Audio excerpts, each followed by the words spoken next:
Today we are looking at Old Testament wisdom, the last session. And okay, so let's move on. Okay, so I'm just gonna go straight into it. And I think all of you have already got the PDF, right? Yes. Yeah, I sent it forward already. Yeah. So the books that we find in the Old Testament literature section would be these four, which would be Proverbs and Ecclesiastes. In Hebrew, it's called Kohelet, and then Job, and then the Song of Songs, right? And what we're going to be doing today is we're going to be unpacking, in very broad strokes, what these represent and what lessons we can learn from them. So in this chapter, Duval and Hayes, what they do is they cover, you can see beyond the introduction, the purpose of the wisdom books, the big picture, wisdom as poetry, and then the big picture, and then wisdom as poetry, and then grasping the wisdom books, and then conclusion.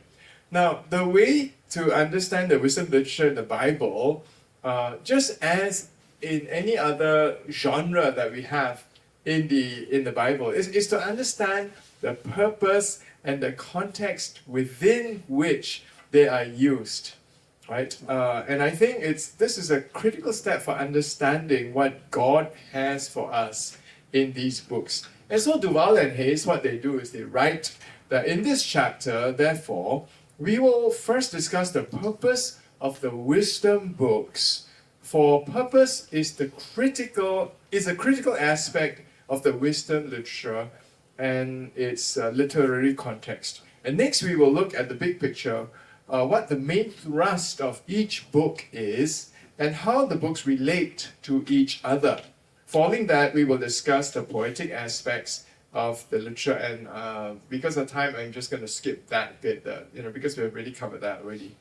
And then we'll actually take the interpretive journey in each of the wisdom books, pointing out the varying widths of the river and suggest. And again, you have to remember that this is referring to that picture that I already shared with you, right? About how there's a river that is between their world and our world, and we are trying to build that bridge to cross. All right, so we're talking about the varying widths of the river and suggesting principles that span the river and make the text applicable for us today. Finally, we will wrap up the chapter with a concluding summary and the ever-present assignments, which, if you buy the book, you'll find the assignments. But today, I don't think I'll give you any assignment. So we'll begin with the purpose of the wisdom books. Question: what is the role of the wisdom books in God's revelation to His people as they live their lives on this side of the grave? And I think it's important for us to realize that, wisdom is really applicable for us, but in some senses, there's an extension into the next life, because, it's the same God on this side of the grave and on the other side of the grave. What is the role? That's the question that's been raised. And on the purpose of the wisdom books, Duval and Hayes quote Derek Kidner, who's a very, very famous British scholar, from his commentary, The Wisdom of Proverbs, Job, and Ecclesiastes, an Introduction to Wisdom Literature. Now, Kidner writes, in the wisdom books, the tone of voice and even the speakers have changed. The blunt, thou shalt and shall not of the law, and the urgent, thus saith the Lord of the prophets, are joined now with the cooler comments of the teacher and the often anguished questions of the learner.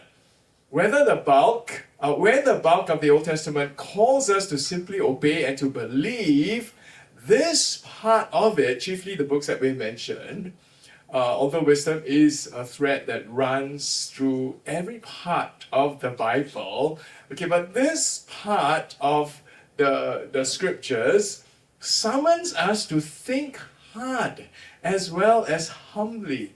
To keep our eyes open, to use conscience and our common sense, and not to shirk the most disturbing questions. Now, I want you to notice how the emphasis of the Old Testament wisdom literature differs from the Old Testament narrative, Old Testament law, and Old Testament prophets. Now, commenting on this difference, Duval and Hayes write that the law, the narratives, the prophets stress the imperatives, believe and obey, while the wisdom books stress the imperative, think, right? Think. Just as believing and obeying result in action, the challenge to think likewise results in action. Okay? And I really like what Dr. Chris writes. He illustrates this difference.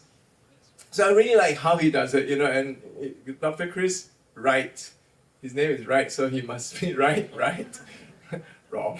not always. But, actually, let me tell you a story about Reverend Chris Wright. This is 2016. I see Pastor Joe walking away. But when I saw Pastor Joe walking here in shorts, it just reminded me of Dr. Chris Wright. Because many, many years ago at the 2016 Lausanne Younger Leaders Conference, it was one of those conferences, a really big global type conference, and Dr. Chris Wright came in shorts for one of the sessions, right? And that really, everybody talking about that, and it kind of set a new dress code standard amongst the young people. Everybody wanted to come shorts in Christian conferences. Thank you, Pastor Joe, for illustrating and triggering that memory. Your material. It's all recorded, don't worry. But the point actually it was very interesting because it was about learning, social learning, as well as learning by example, discipleship by example. Anyways, I was distracted by Dr. Chris, right? Yeah.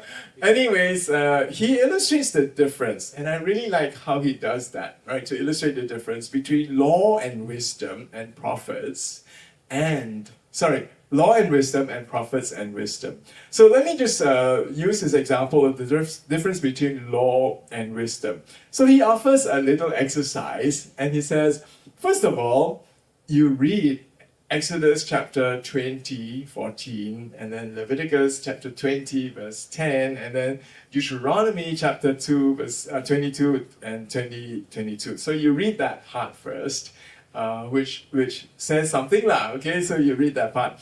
And then now you read Proverbs chapter 5, and then Proverbs chapter 6, 20 to 35. And it goes on to write, right? I'm sure you can see that all the passages are about adultery, sexual unfaithfulness in marriage, and they all condemn, right? And the style is very different, right? The style is very different. The laws are blunt and to the point. Don't do it. The penalty is death if you do it. It is a straightforward command from God, backed up by severe legal penalty. But Proverbs doesn't give you so much a command, but a strong warning, and the warning is backed up by pointing out to some of the disastrous results. It can ruin yourself, it can ruin your family, and even if you are not caught and actually put to death, there is still far too much to lose. Therefore, think again, right? It is actually powerful strategy. Right? It's like not being so direct, and we have something to say about this not being so direct approach to our Christian faith and how we engage in conversation in the public square later on. Okay, so we'll talk a little bit more about this, right? Just in a moment. Now, this example illustrates one important difference between wisdom and the law. You see, the law commands, wisdom advises, warns, and persuades. The law stands on the foundation of God's authority and His covenantal requirements. Wisdom speaks from experience and points out the probable results. The law points a finger directly in your face and just tells you what not to do. I like this part. Wisdom puts an arm around your shoulder and urges you to think twice. Now, you think about it, that's actually very, very human. It's the sort of thing that we need sometimes in our lives. Not to have somebody to point a finger and shout at you and tell you that you are wrong, but an arm to just surround you, put an arm around you, and in a nice way tell you, hey, yeah, you can do it this way, you can do it this way, but if you do it this way, there are going to be consequences. Think a bit harder, right? And give you that space, giving you that space to reflect and take it in, sometimes is the most generous, loving gift that you can give to people, right? And I think that if we capture the spirit of wisdom literature and what it's trying to do, and we apply it in a wise way, I think we can do so much. We can go so much further in how we relate to other people as well as to ourselves, right? I think that's really fantastic. Now, the implications and the applications that Chris Wright draws are really worth the price of the book. If you want to buy a book, and maybe even really worth the price of this course. So let me just share this. All right? As Christians in our various societies, we have opportunities to discuss all kinds of social, political, and moral issues with people around us. Sometimes people of other faiths or people who say they follow no religion. And sometimes we get the opportunity to speak in civic occasions in the presence of community leaders. And probably, talking to a group like this is more relevant than for me to speak to a group of people in Singapore Bible College who are training to be missionaries and, narrowing their sphere and their platforms more and more to within the church. Right? But you all are out there in the public square, and I think this is for you, right? We get the opportunity to speak at these civic occasions in the presence of community leaders. I think the wisdom literature enables us to do that without appearing to lay down the law or impose legalistic demands on people. We can stand up for what is wise and prudent. We can point to the good and the bad consequences that will follow certain policies or actions. We can hold up biblical values and priorities and invite people to see that they make sense. Right? They make sense and they are for the common good. Counsel like this always reminds me that the wisdom literature in our canon of scripture is there, not just because God wants us to be a holy people, but because God wants us to be a wise people, right? And I think it's very important that emphasis has not sufficiently been underscored. Right? God wants us not just to be a holy people, God also wants us to be a wise people.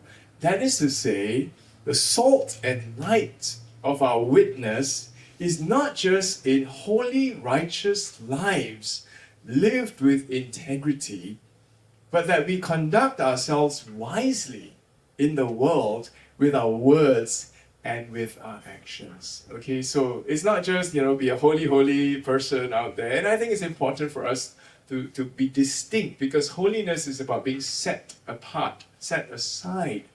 And that being set aside is reflected in our choices for righteous living, but also for wise living. So remember that, my friends. Okay, don't just commit yourself to one and be the scourge of society.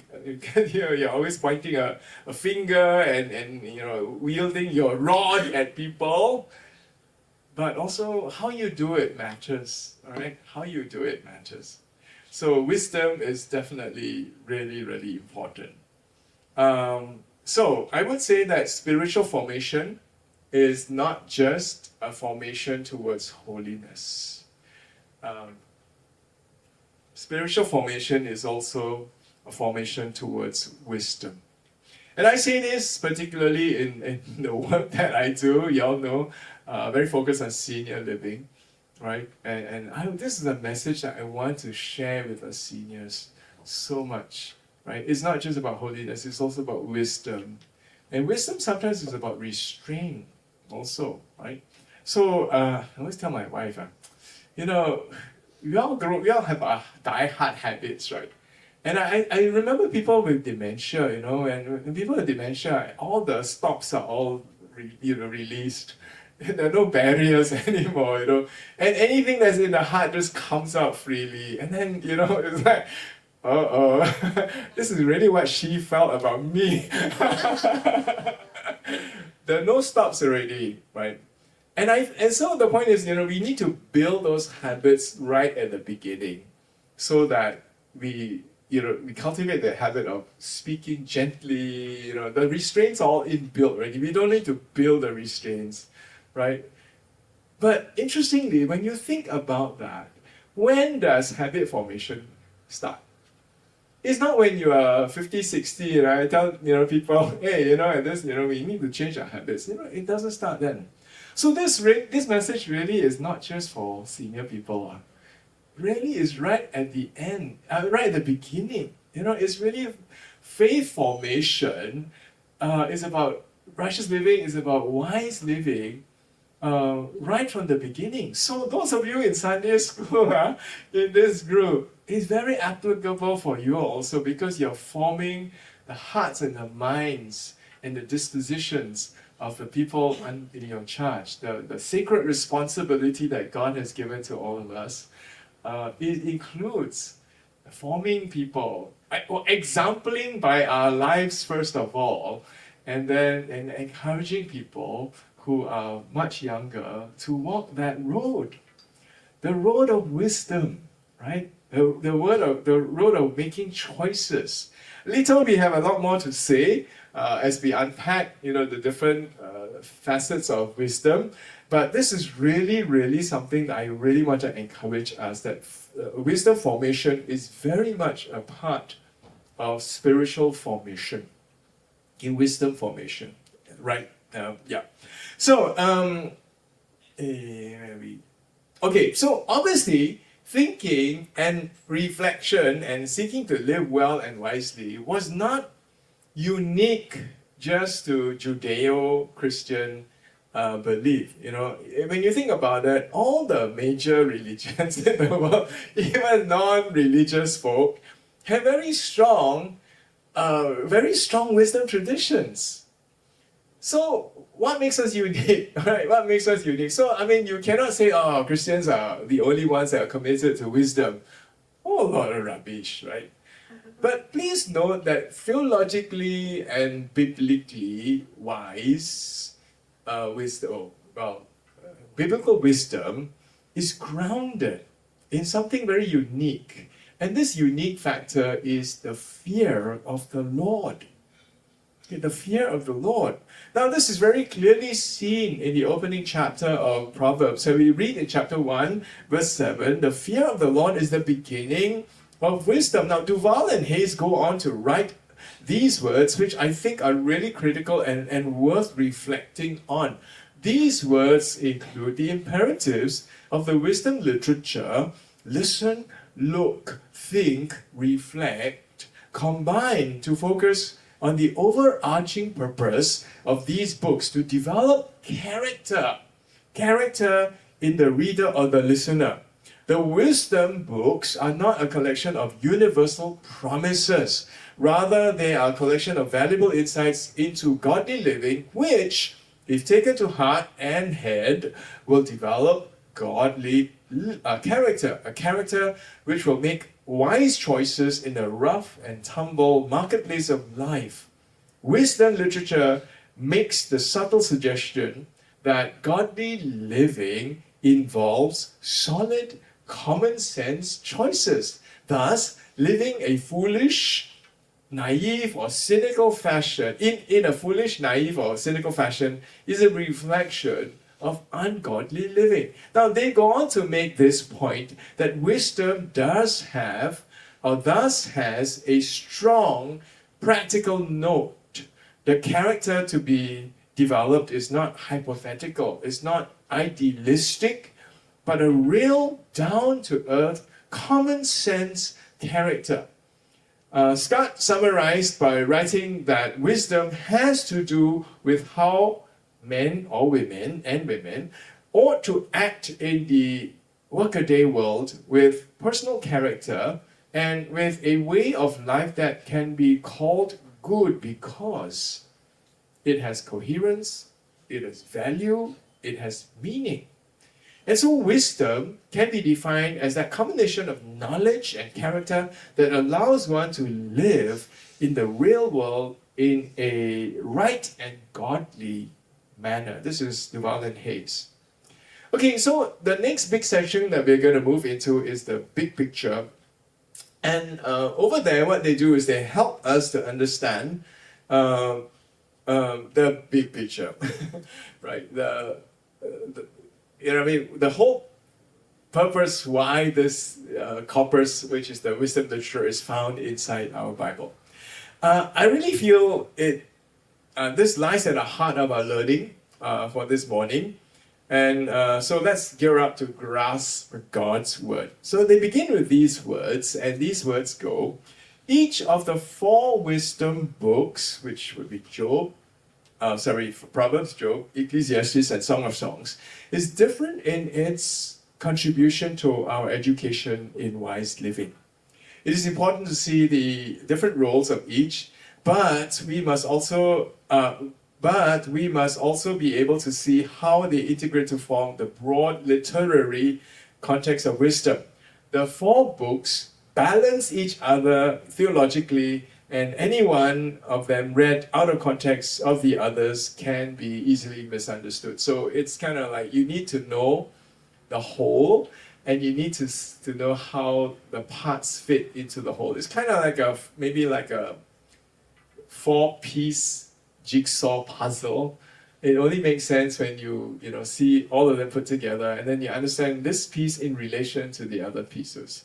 The thing is that wisdom and life is never so simplistic. So the 4 pieces that I'm talking about, which represent the 4 books, think of each 4 as 16 pieces. So we break them up into 16, and now you have 16 times 4 to put together. Because life is complex, and life is made up not just of broad strokes, but really the nitty-gritty, stuff of life and the challenge of life. So, wisdom. Sorry, where are we? Each of the 4 books is different in its contribution. And it is important to see the different roles of each, and we will see how they connect and how we need to see them together as a whole. And then they go on to write that basically, so they're explaining now, Proverbs represent the rational, ordered norms of life, while the other 3 books represent or present the exceptions and the limitations to the rational, ordered approach to life. The basic summary is further clarified below, and you need to read on. Now, maybe I can use a bell curve to help us to understand. Proverbs is wisdom for the everyday, ordinary, workaday life, right? That's what Proverbs is all about. And the other exceptions of life, or of wisdom, cover what we call the outliers, right? The exceptions, the limitations of everyday wisdom. And so Duval and Hayes, what they do is they present the wisdom of Proverbs as the basic approach to life. Did you need time to kind of take this in? Okay, right? So I think, snapshot this in your minds, right? Think in terms of a bell curve, right? The norms and, what was most common you will find within the middle, right? And that's how we operate on the everyday. Because we don't have exceptions. We don't have wartime, flood time conditions and warnings every day, at least for Singapore, right? That's not the sort of a topsy-turvy world that we operate on most of the time, right? The average everyday life is actually quite normal. But there are going to be those exceptions, you know. I mean, how many times can a very close spouse of yours pass away, right? And the grief that you go through, you know, those are real situations, but they're not everyday situations, right? So, and of course, we know that those kinds of incidences can affect us tremendously. It is true. And that's precisely the point, right? That's precisely the point. But on the everyday, we live our lives quite normally, right? And those are there are certain principles that guide us through the everyday. So they talk about the wisdom of the wisdom of Proverbs as the basic approach to life. And this is what they write, that Proverbs represent the rational, ordered norms of life. The many Proverbs in the books are not universals. They're not universals, i.e. things that are always true, but they are norms. There's a difference between what is a universal and what is a norm. Okay, can I maybe ask, how many of you are left-handers here? Or maybe I flip the other way. How many of you are right-handers here? Okay, is right-handedness a norm? Yeah.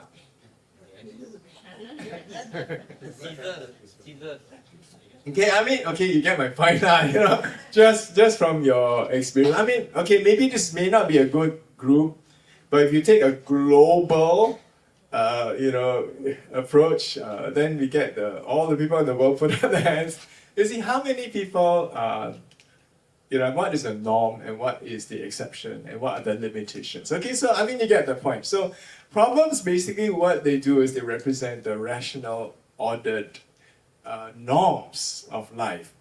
And like I said, they are not universals, they are norms. God has set in place an ordered and rational world. And it all makes sense. If you work hard, you will prosper. If you don't, you will be poor. Wise and righteous living, wise and righteous, hardworking people can expect a blessing and prosperous life, while foolish, sinful, and lazy people can expect a hard life. Now, I know the world is changing so much, and some of you are shaking your heads.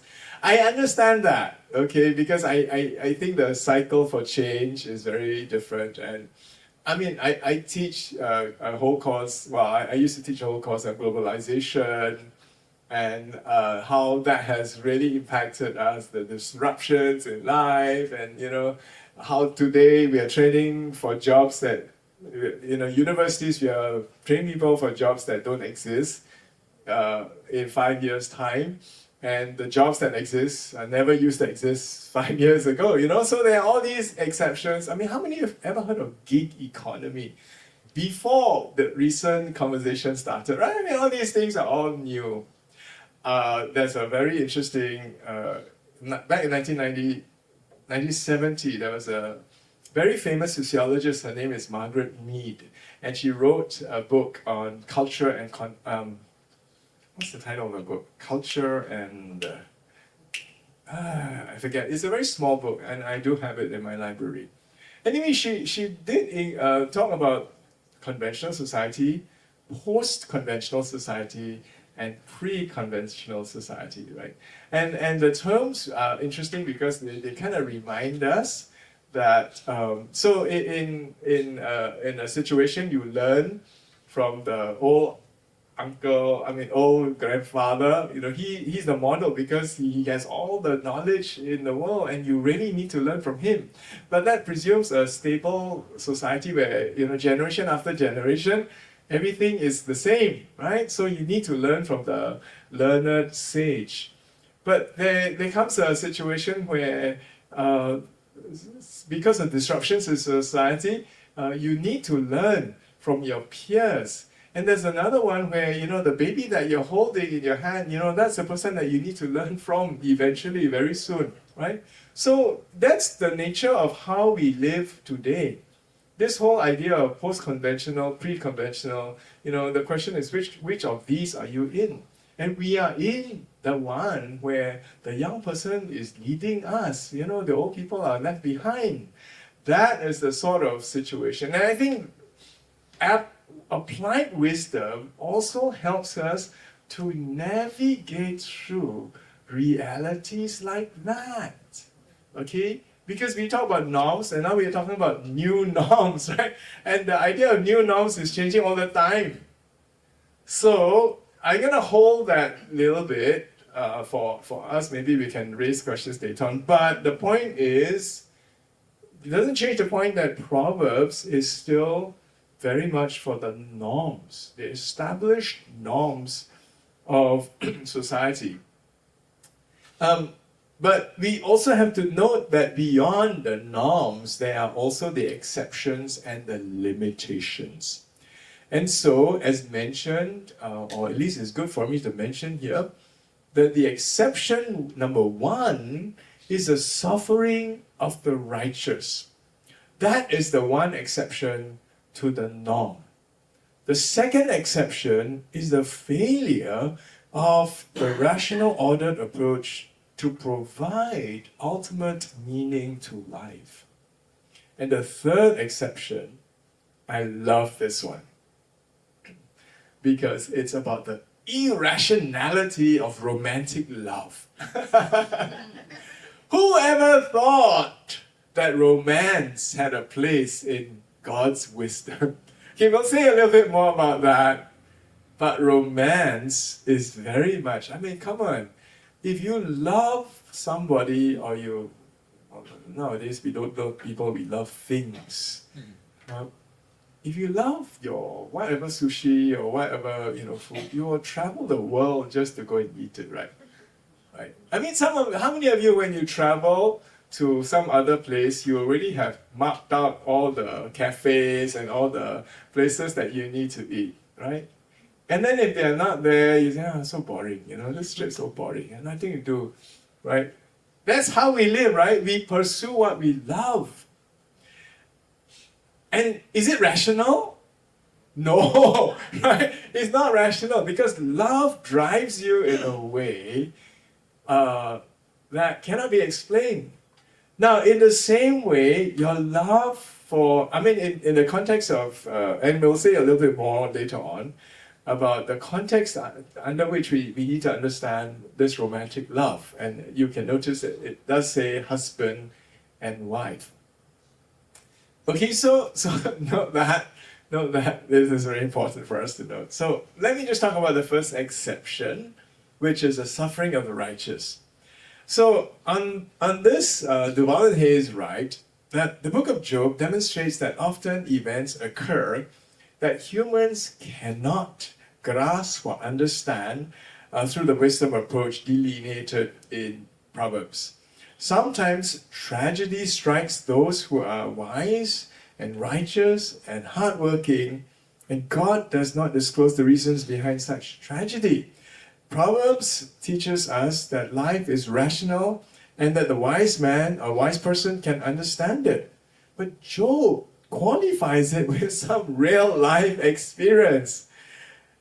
And they go on to write, if we take both books together, we conclude that most of life is rational and can be understood. Some events in life, however, are inexplicable to us as mere humans. Our wisdom approach of Proverbs fails us in these situations, and we are forced to rely on faith in the Creator. This is what we can learn from Job. A little bit more to say about it later on. Exception 2, we're just kind of giving us a little taster of the exceptions. The second exception would be Ecclesiastes. And the book of Ecclesiastes is an intellectual search for meaning in life. While the author acknowledges that being wise is better than being stupid, he concludes that wisdom does not by itself provide meaning in life. Also, while Job tells the story of one exception to the norm of Proverbs, the cynical analysis of Ecclesiastes chronicles numerous exceptions to the thesis of an ordered rational world. And the ultimate conclusion in Ecclesiastes is the ultimate conclusion in Ecclesiastes, not disclosed until the final verses, is that the only way to find meaning in life is in relationship with God. Logic and rational thinking, which is a rational thought, can help you on an everyday, day-by-day basis, day-to-day basis, but ultimately wisdom in life requires relationship with God. So that's kind of a nutshell, the message of Ecclesiastes. Exception 3, Proverbs does give good, practical, wise advice about marriage. It does advise men not to marry women who are quarrelsome or ill-tempered. Have you ever, anybody read those proverbs about women? A quarrelsome woman is like dripping, like, you know, it's funny, years ago, I actually had an umbrella. I don't know who was the one that printed that Bible verse about a quarrelsome woman and a drip, you know, on the umbrella. And I actually had a large umbrella with that particular proverb printed on it. Oh my goodness. I'm alive today. You know why, right? Because wisdom dictated I don't bring the umbrella out. Yeah, but okay, I mean, back to the point. Right, so the Proverbs actually do counsel against marrying. I mean, it's not just stating. See, so it's very interesting, you know, because the proverb is found there. It's not stating that all women are like that. If you understand the teaching function of Proverbs, is really to, hey, you know, subtly say to the guys, hey guys, you know, if you want to get married, you be a bit careful about your choices, right? But it's not limited to males making choices about females. It's also very clearly, if women marry certain kind of men like the drunkards and the lazy fools, right, then they're also going to be, it's going to be problematic for them, right? So it's equal opportunity. The Bible is not just kind of leaning on one side. So through Proverbs, the picture of a good, wise man of character is presented. And in the final section, which we find in chapter 31, we find the picture of a good, wise, and noble wife presented. Right? So again, like I said, there's balance. A lot of beautiful balance that you find in the book of Proverbs. Now, all this is very good and all this is very rational. But that's not the point of what they're trying to say here. However, it is... Oh, sorry, I was a bit slow on this. Okay, so it does give us this. However, it is difficult to build a great love relationship in marriage with only logic and rational thought. You see, the Song of Songs celebrates the wild, irrational, mushy, and corny aspects of true love. The book suggests to us that in the marketplace, husbands and wives need to be that quiet, discerning, hardworking people of Proverbs. But that once the lights go out in the privacy of their home, they need to be that crazy, madly in love, slightly irrational couple in Song of Songs. Okay, I don't know whether I should give you homework at this point of time. But there's something to be thought about. Okay, there's something to be thought about. You know, who would have thought that wisdom includes mushy, corny love? And I think that's seriously something to be thought. I will say something about it later on again, okay, in my closing. Now, because of time, I'm gonna just go very quick. I'm just gonna stop I'm not gonna say something about wisdom and the poetry section. And so we're just going to move on. Okay, so we have looked at some of these features already, so we're going to skip on. And we're going to be talking about grasping the wisdom books. Let me just see. I'm just looking at my time, and I don't want to give us a break too early. But okay, let me just go on maybe for another 10 minutes or so. Okay, so let's talk about Proverbs. Okay, so for the grasping the wisdom books under Proverbs, there are three interpretive ideas that I want to leave us from the book. The first of all would be Proverbs as generalized observations, and secondly, Proverbs borrowed from other cultures, ? And then thirdly, the formative function of Proverbs. Right? So, and I may stop, I may not cover all three before the break. Right? So, number one, Proverbs as generalized observations. Proverbs, if you haven't realized it already, they're just simple, short sayings, right? They are short, pithy sayings, normally 1 or 2 lines, and generally they are no more than 25 words. So they are short, there's a beginning and there's an end. And what they do is they represent words of wisdom which are distilled from repeated observations of human behavior and life situations. It's very interesting how many themes the Proverbs deal with.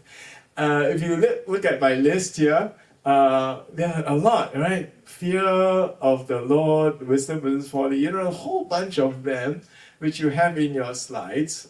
So if I read through everything, it's probably too much, right? But what I find interesting is about what is written about the Proverbs by these scholars. You can see Klein, Bloomberg, and Hubbard. They are one of the major authors of a really thick book on Bible interpretation. But so they are very often looked up to. And they've written this, right? The wide-ranging content of biblical Proverbs may be best studied through topical studies, family relations, business dealings, character studies, things like that. Okay, even conflict, right? Or even the use of words. I have a session with my students where we just look at the use of words, and words. There's a very famous. What's the name? Chandler. There's a very famous author, and she's talked about words in conservation terms. How they can be polluted and they need to be conserved and stewarded. Maybe I can find the quotation for you later on, but it's such a beautiful quotation, reminding us that if we just shoot our mouth, words are precious resources that we can steward, and the power and the impact of words can be so amazingly uplifting as well as so damaging, right? And very often in our use of words, we forget, we just shoot our mouth and then we hurt people, right? Because very often we don't consider our words, right? And even silence is something that is important. So maybe I share something, so yesterday I was at the St. Luke's Elder Care. I was doing a workshop on community music, more in the context of dementia care. But one of the activities I do in a circle, in a percussion circle, or different sort of instruments, is using this thing called a tone chime. Now, if any of you have been in handbell choirs, right? The Suzuki, they have this brand, Suzuki is a brand, they have this thing called a tone chime. So it's do, re, mi, fa, sol, la, ti, do, right? If you take one of these tone chimes, it's a bit like a handbell, but the tone chime is interesting because when you ding, the tail is a very long tail. It doesn't just ding, it's ding. Well, it's very long. And I do these activities with people. We sit together in a circle, everybody holds one. Generally, I get them to hold the notes in the, what we call the pentatonic scale, which is the black notes of a piano keyboard, right? So because when you play those 5 notes, no note is wrong. There's no wrong note, right? Which is very harmonizing. So when you ding somebody, the next person will stung somebody, but only after the tail has died. It's about listening, right? This exercise is about listening. And I find it very interesting that when people play this game, you think the next person will tang the next person before the tail has ended. It becomes a really beautiful metaphor to illustrate that, sometimes you have to wait. You can't, pass your note to the next person until the other note has died. Meaning you have to listen to people, what they want to hear before cutting in and telling them all the exciting things that are happening in your life, right? And that is a disease that all of us face. I can tell you, if you say, I don't do it, it's like saying, I don't snore, because I've never heard myself snoring before. But you ask your wife, it's a different story, right? So it's really a self-awareness or group awareness kind of activity, right? Coming back to this, right, I think it's really, really important for us to realize that the self-awareness, and the wisdom books are really trying to help us to see that. And we need to pay attention to that. So, for me, the use of words, stewarding our words is something that I think is really important. What I'm just sharing is really an offshoot, unplanned offshoot, but it's okay. This one comes for no extra charge. Okay. But I'm just trying to draw some practical application, drawing from the wisdom of the Proverbs.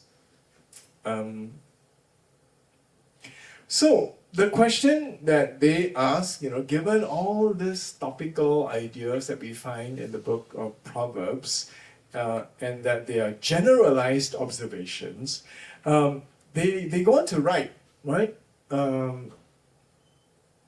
That the most critical thing to remember when interpreting and applying the book of Proverbs is that the individual proverbs reflect general nuggets of wisdom and they are not universal truths. And to understand the Proverbs as absolute promises from God is to misunderstand the intent of the author. Let me share again from Klein, Bloomberg, and Hubbard. Proverbs teach probable truth, not absolute truth. By nature, Proverbs are not absolute promises from God that guarantee the promised outcomes if one followed them. Rather, they point out patterns of conduct, all things being equal, which give you the best chance of success. In other words, they offer general principles for successful living rather than a comprehensive legal code for life. Further, Proverbs place a high premium on etching themselves on one's memory rather than on theoretical accuracy. That is, their primary goal is to state an important and simple truth about life, which is easy to remember, in easy to remember terms. Hence, they do not intend to cover every imaginable circumstance. Readers must decide which proverbs apply to specific contemporary situations. So let me just use one example and then I'll give us a break. All right? So if you sit in the park and you see one swan and 2 swans and 3 swans and 10 swans and 20 swans and 50 swans and 75 swans and 99 swans, and they walk past you one by one. You're sitting there for maybe 2 hours, right? And in that time, you've seen those swans pass you.